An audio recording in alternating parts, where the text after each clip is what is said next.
What is up, champs and champettes? We are back. We are on principle number 7. We have got some aiming hacks for you today. Some of them have already been talked about in previous principles. Some of these are going to be brand new. So let's get into it. In principle number 1 of the Putt Confidently Approach, we talked about painting the pole and how that makes about 30% of the basket more available for a catching area compared with putting on just a horizontal plane. So if you haven't seen that, go check that out. In principle number 2, we talked about having your front foot pointed forward, not cocked to the left, not cocked to the right if you are a lefty, pointing straight at the basket. Now this is going to help with your aiming left and right. If that's where you're missing, especially if you're missing short and left, definitely go check out principle number 2 and see what we have to say there. That's an aiming hack for you. We also had a little aiming hack, a little aiming talk in principle number 5, where we talked about freezing the degree of freedom in your elbow here, which can really help with your aim, especially if you're missing left and right, because if you're moving this elbow around a lot, it has to be perfect for you to get that thing in the basket. The addition we have to principle number 5 that can really help with your aiming is, now we talked about having the elbow bent at about 45 degrees. Now, if you watch my arm here, you can see that the sort of middle of my forearm is lined up very well with the middle of my quadricep. And that is a sort of passive way, especially on your weight shift back, for you to keep part of your putt right on line from the very beginning. I've added something new to it that I want to share with you guys, and it's an extra line of aiming, a thought for you to have, is to actually think about this little bone that's sort of under your sternum. It's called the xiphoid process. This little piece of bone here, I don't even know why it's there.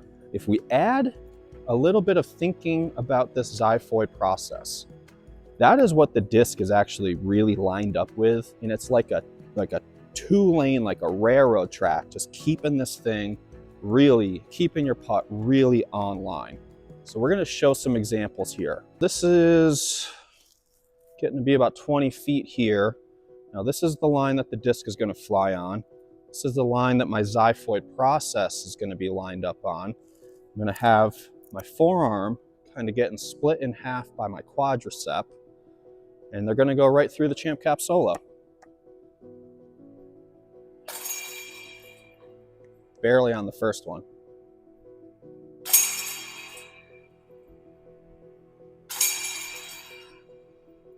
So that's sort of putting all those 3 together and using, working with what we have. One of the best aiming hacks, really, honestly, that's out there right now is this guy standing right next to me right here, the champ cap solo.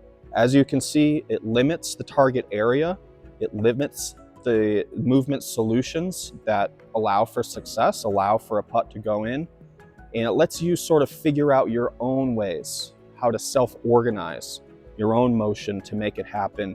Instead of going through and breaking down all these 10 principles, this is honestly probably a faster way to do it your own way. We still love what we're doing here with the Putt Confidently Approach. We think it's really going to help, but honestly, picking up a champ cap solo at PuttConfidently.com is probably the fastest way to improve your aim and to improve your putt overall. As far as up and down goes, we cover a lot of that in principle number 1 with painting the pole. We really think that's going to help. There's other ideas out there. Gannon Burr talks about aiming at the band and letting the disc drop. I don't know about that. I think that can get a little risky. We are a much bigger fan of aiming for center chains. As far as height goes, aiming for center chains, and that gives you the most room for error if you screw up a little bit. If you have a headwind, you want to aim a little lower. If you have a tailwind, you want to aim a little higher.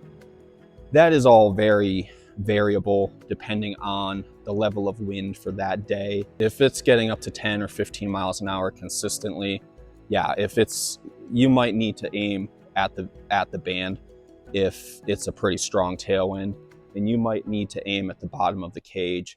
if it's a pretty strong headwind, even from 20 feet.